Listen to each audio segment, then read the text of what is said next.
ஆஸ்திரியாவில் Salzburg கலை விழாவில் முதன்முறையாக நாதஸ்வரம் மற்றும் பரதநாட்டியம் இடம்பெறுகிறது. இது குறித்த ஒரு செய்தி தொகுப்பை இப்பொழுது பார்க்கலாம்.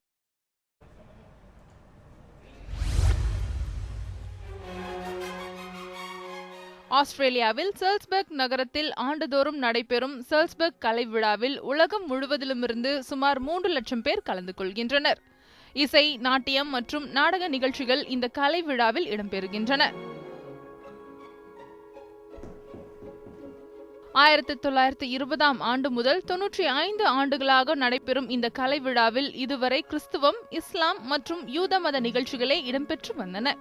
இந்த ஆண்டு முதலாக இந்து மத நிகழ்வுகள் என்ற தலைப்பில் தமிழ்நாட்டைச் சேர்ந்த EM சுப்பிரமணியத்தின் நாதஸ்வர கச்சேரியும் அலர்மேல் வள்ளியின் பரதநாட்டிய நிகழ்ச்சியும் இடம்பெற இருக்கின்றன.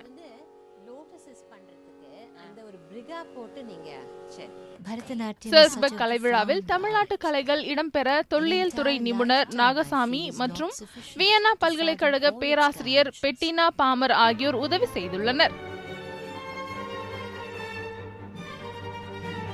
ஜூலை 18ஆம் தேதி முதல் ஆகஸ்ட் 30ஆம் தேதி வரை நடைபெறவுள்ள இந்த கலை விழாவில் இந்து மத கலைகள் என்ற தலைப்பில் குட்டி ஆட்டம், காயல் இசை, பரதநாட்டியம், நாதஸ்வர கச்சேரி ஆகியவை இடம்பெறுகின்றன.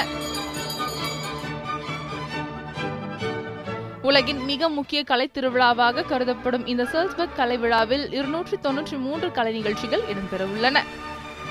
ஜெனிஃபர் டேனியல், உலக செய்தி பிரிவு, நியூஸ் 7 தமிழ்.